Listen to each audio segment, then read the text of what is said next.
आमचा एकच item bomb, विरोधकांचं काम तमाम। लवंगी फटाके फोडून गेले त्याचा हिशोब घेणार उपमुख्यमंत्री एकनाथ शिंदे यांचा विरोधकांसह गणेश नाईक यांच्यावर हल्लाबोल। ठिकऱ्या कोणाच्या उडतील हे ठाण्यातील जनता दाखवेल। संजय राऊतांच्या ठाण्यात ठाकरे ठिकऱ्या उडवतील या वक्तव्यावरून उपमुख्यमंत्री एकनाथ शिंदे यांचा जोरदार पलटवार।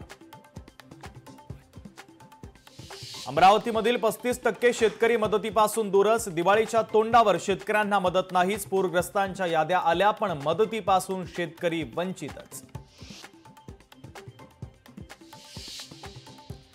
सरकारची मदत बनवा बनवीची, शेतकऱ्यांना मुरखाट काढलं तर सरकारला भोगावं लागेल। बच्चू कडूंचा सरकारला पुन्हा एकदा इशारा। निलेश घाळवलच्या घरातील झडतीमध्ये सापडला काडतुसे ठेवण्याचा अम्युनिशन बॉक्स। बॉक्समध्ये 300 काडतुसं असतात, मात्र बॉक्स रिकामा सापडल्यानं काडतुसं गेली कुठं हाच प्रश्न उपस्थित। मुंबईत आज मनसे अध्यक्ष राज ठाकरेंचा बहुप्रतीक्षित मेळावा। मतदार यादीतील घोळ आणि निवडणुकांच्या संदर्भातील मुद्द्यांवर ठाकरेंची तोफ धडाडणार। पदाधिकारी आणि कार्यकर्त्यांना ठाकरे देणार कानमंत्र। नागपूरमध्ये होणार महाज्योतीची 7 मजली भव्य इमारत। मुख्यमंत्री देवेंद्र फडणवीसांच्या हस्ते आज भूमिपूजन। मंत्री नितीन गडकरींसह अनेक नेत्यांच्या उपस्थितीत दुपारी 4:30 वाजता भूमिपूजन सोहळा।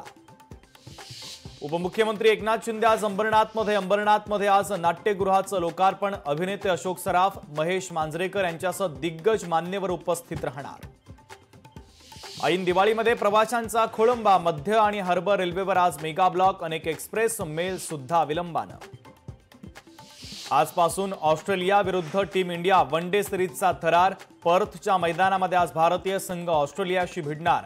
8 महिन्यानंतर पुनरागमन करणाऱ्या रोहित शर्मा आणि विराट कोहलीच्या कामगिरीकडे चाहत्यांचं लक्ष।